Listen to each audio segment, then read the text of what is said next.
Good day, children. How are you today?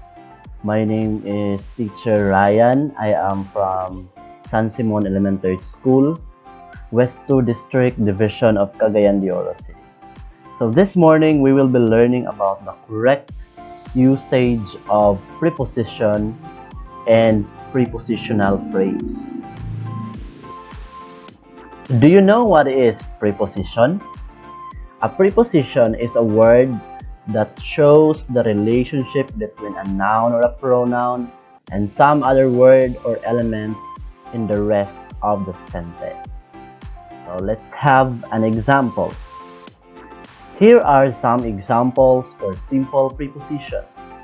We have above, under, around, through, after, on, before, about, among, behind, along, near, down, in, at, across, between, and over. Let's have an example. The paper is on my desk. So the preposition is the word on. It describes where the paper is located. Next, the man was standing under the tree.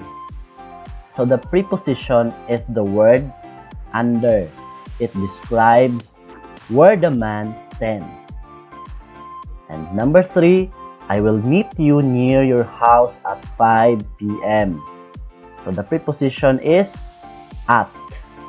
And the last one, she is currently staying in a hotel. So the preposition used is the word in. So let's have another example. This picture, let's click this one.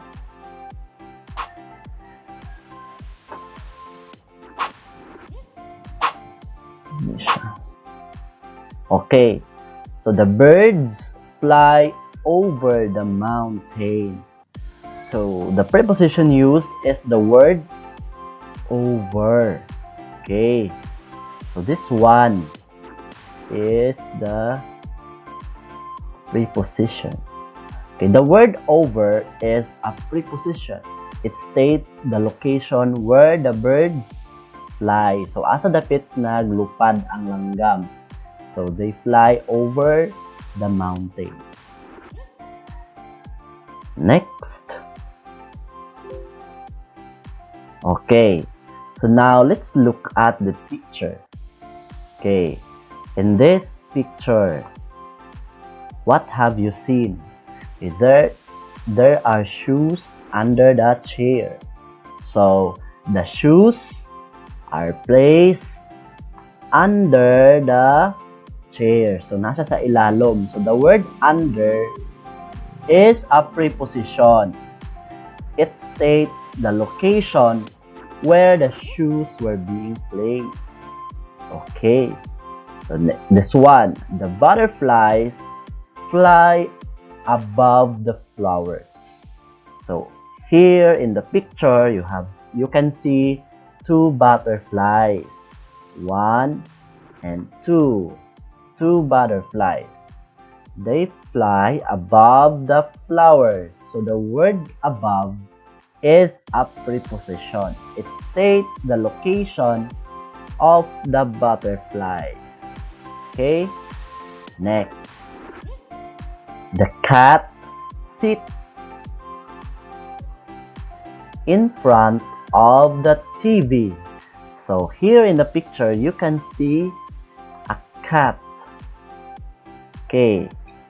What the cat did is he sits in front of the TV. The cat is watching the TV. Okay, so the word in front, it is called a preposition. This one. It states the location where the cat sits. So kung naglingkod ang cat. This one, the dog stands beside the door. So please look at the picture, this one. So you can see a dog. A dog stands beside the door. So the word beside is called a preposition. It states the location where the dog stands. Alright. So here in the last example, you can see a flower vase. So asa man nato malocate karon ang flower vase? The flower vase is in the table. So this is a table. So in the table, there is a flower vase.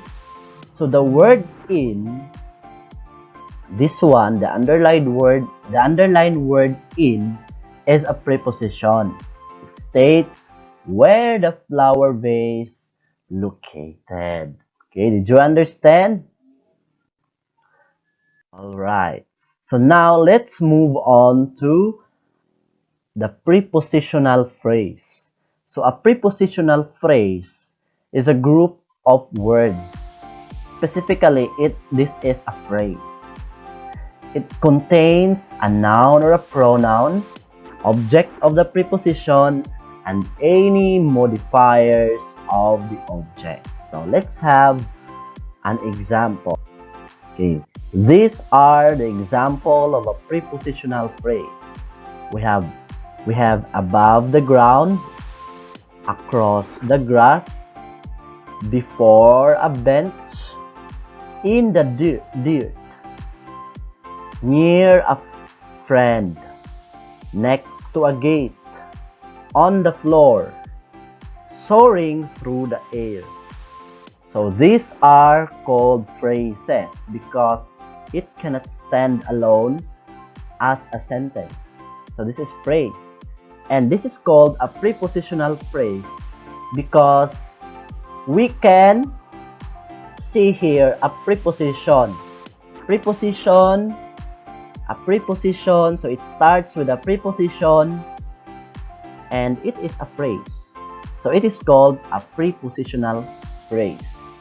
So you can identify if it is a prepositional phrase because it begins with a preposition.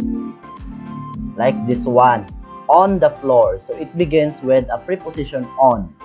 And on the floor is a phrase. So it is called a prepositional phrase.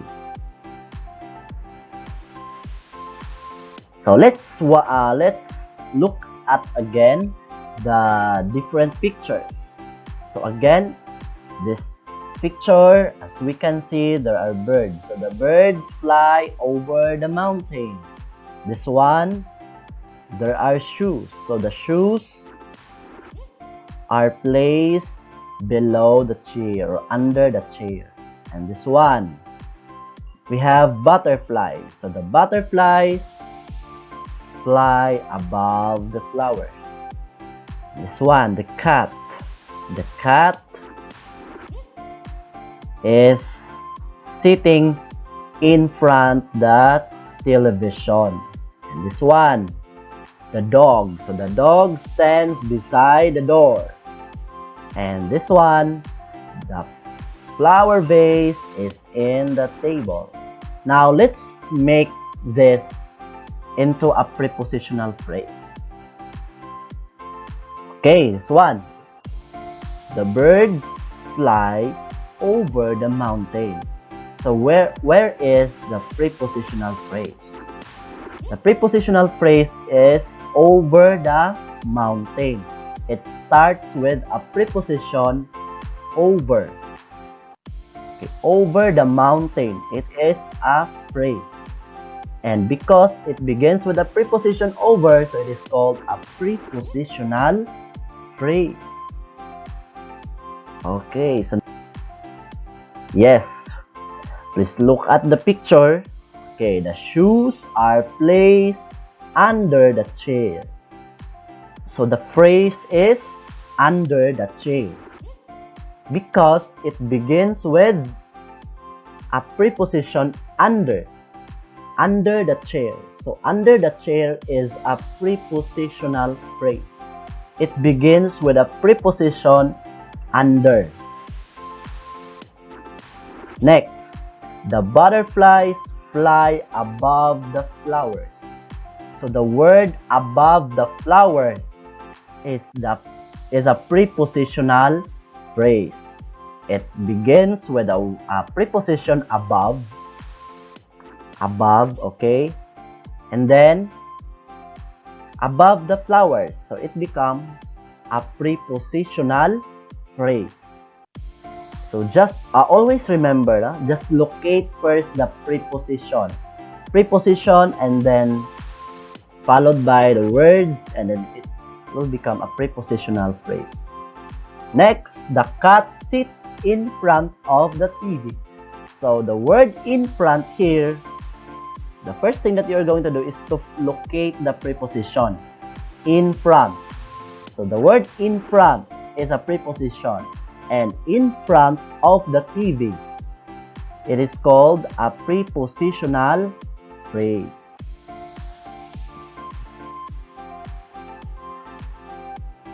Next, the dog stands beside the door. So again, let's look at the preposition. Okay, the preposition here is beside. The word beside is a preposition, and beside the door is a prepositional phrase.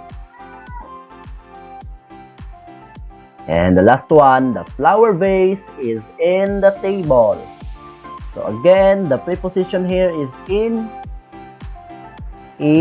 So in the table is a prepositional phrase. It begins with a preposition in. Okay, now let's try this one. Select your answer by clicking the options below. So here we have a picture and we have 4 options.